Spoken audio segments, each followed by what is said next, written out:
ओम गण गणपते नमः।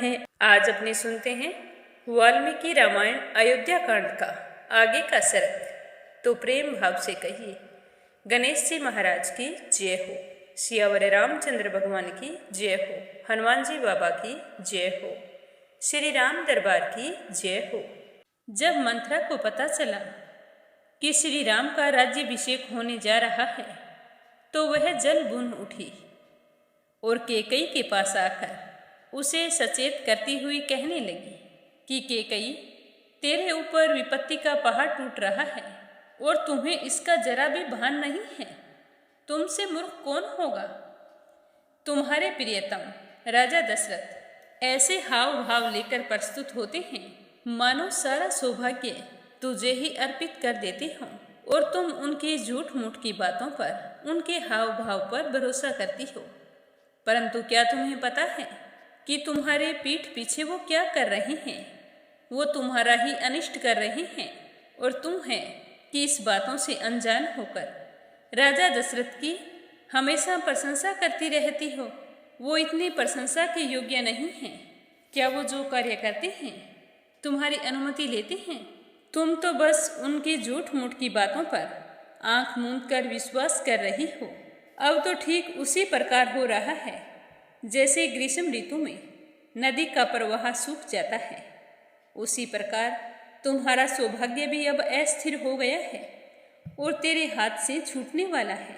इसमें ज़्यादा समय नहीं है। उसके बाद तुम क्या करोगे? कभी सोचा है? अब भी समय है कि सचेत हो जाओ और संभाल लो सब कुछ।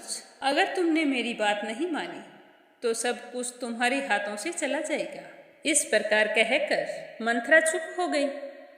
अब इष्ट में भी अनिष्ट का दर्शन कराने वाली क्रोध भरे कुब्जा के कठोर वचन सुनकर केकई के मन में बड़ा दुख हुआ, पर उसकी समझ में फिर भी कुछ नहीं आ रहा था। वो कहने लगी कि हे मंथरे, कोई अमंगल की बात तो नहीं हो गई? तुम्हारे मुख पर इतना विषाद क्यों छा रहा है और तुम मुझे बहुत ही दुखी दिखाई दे रही है? मैंने तो ऐसा कुछ नहीं सुना जिसकी वजह से तुम्हारा या मेरा अनिष्ट हो। तुम मुझे साफ साफ बताओ कि क्या होने वाला है। इस तरह घुमाकर कही हुई बात मुझे समझ में नहीं आती। आज तुम मेरे पति राजा दशरथ के खिलाफ इस तरह से क्यों बोल रही हो? तो केकई की बात सुनकर मंथरा तो बातचीत करने में बड़ी कुशल थी।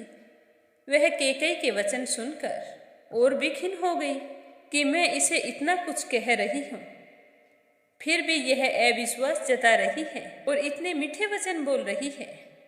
तो वह क्रोधित होकर अपनी ईर्ष्या प्रकट करती हुई केकई के बिल्कुल पास आ गई और फिर उसके मन में श्री राम के प्रति भेदभाव और विषाद उत्पन्न करती हुई कहने लगी कि हे देवी, तुम्हारे सौभाग्य के महान विनाश का कार्य आरंभ हो गया है जिसका कोई प्रतिकार नहीं है।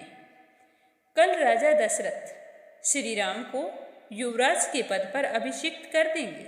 मुझे तो जब से इस बात का पता चला है मैं तो दुख और शोक से व्याकुल होकर अगाध भय के समुद्र में डूब गई हूँ।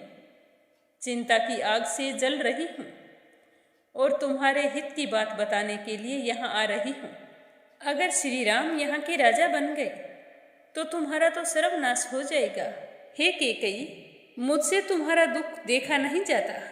अगर तुम पर कोई दुख आ गया तो मुझे भी बड़े भारी दुख में पड़ना होगा।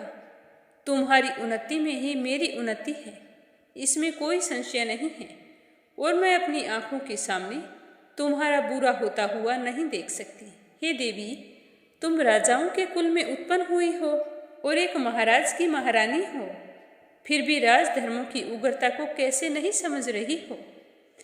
तुम्हारे स्वामी धर्म की बातें तो बहुत करते हैं, परंतु मुंह से चिकनी चुपड़ी बातें करते हैं, पर हृदय से बड़े क्रूर हैं। तुम समझती हो कि वे सारी बातें शुद्ध भाव से कहते हैं। तुम्हारा इस तरह सोचना ही तुम्हें अनिष्ट की ओर ले जा रहा है। राजा दशरथ मीठी मीठी बातें करके तुम्हें ठग रहे हैं। वो तुम्हें व्यर्थ की सांत्वना देने के लिए यहाँ पर उपस्थित होते हैं। वे ही अब रानी कौशल्या के अर्थ को संपन्न करने जा रही हैं। कौशल्या का तो आज वर्षों का सपना पूरा होने जा रहा है, पर तुम्हें क्या मिलने वाला है? राजा दशरथ का तो हृदय इतना क्लुषित है कि भरत को तो उन्होंने तुम्हारे मायके भेज दिया और कल सवेरे ही तुम्हारे पुत्रों के बिना ही अवध के निष्कंटक राज्य पर वे श्री राम का अभिषेक करेंगे। अगर उनके मन में कपट नहीं होता तो क्या वे तुम्हें नहीं बताते? क्या वे तुम्हारे पुत्रों को नहीं बुलाते? हे कैकेयी, हर माता हित की कामना से अपने पुत्र का पालन पोषण करती है। उसी प्रकार पति कहलाने वाले जिस व्यक्ति का तुमने पोषण किया है, उसी ने तुम्हें धोखा दिया है, वो तो तुम्हारा दुश्मन निकला है।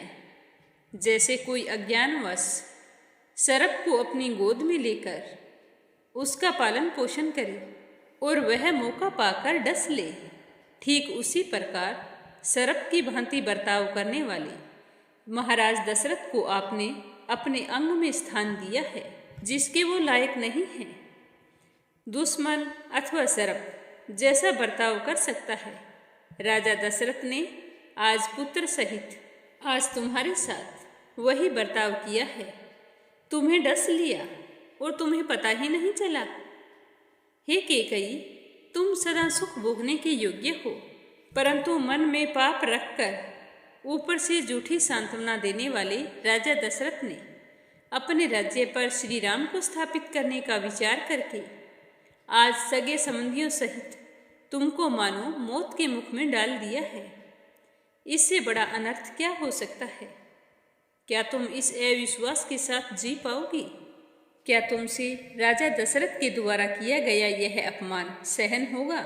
इस तरह कहती हुई मंथरा कैकेयी से कहती है कि हे कैकेयी, मैंने सब कुछ तुम्हें बता दिया है और तुम इतनी दुखजनक बातें सुनकर भी मेरी ओर इस तरह से देख रही हो मानो तुम्हें प्रसन्नता हो रही हो और मेरी बातों से तुम्हें विस्मय हो रहा हो।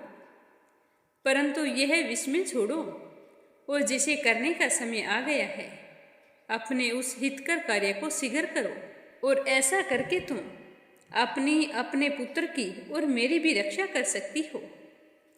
तो मंथरा की यह बात सुनकर सुंदर मुख वाली कैकेयी अपनी सैया से उठकर बैठ गई। उसका हृदय हर्ष से भर गया।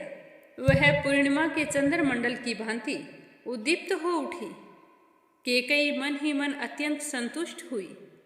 विस्मय विमुग्ध होकर मुस्कुराते हुए उसने मंथरा को पुरस्कार के रूप में एक बहुत सुंदर दिव्य आभूषण प्रदान किया। अब महारानी कैकेयी श्री राम के राज्याभिषेक में क्या विघ्न डालने वाली है, यह सुनेंगे कल के सरक में। आज के सरक का यहीं पर समापन होता है। श्रद्धा भाव से सुनने के लिए आप सभी का बहुत बहुत धन्यवाद। प्रेम से बोलो सियावर रामचंद्र भगवान की जय हो।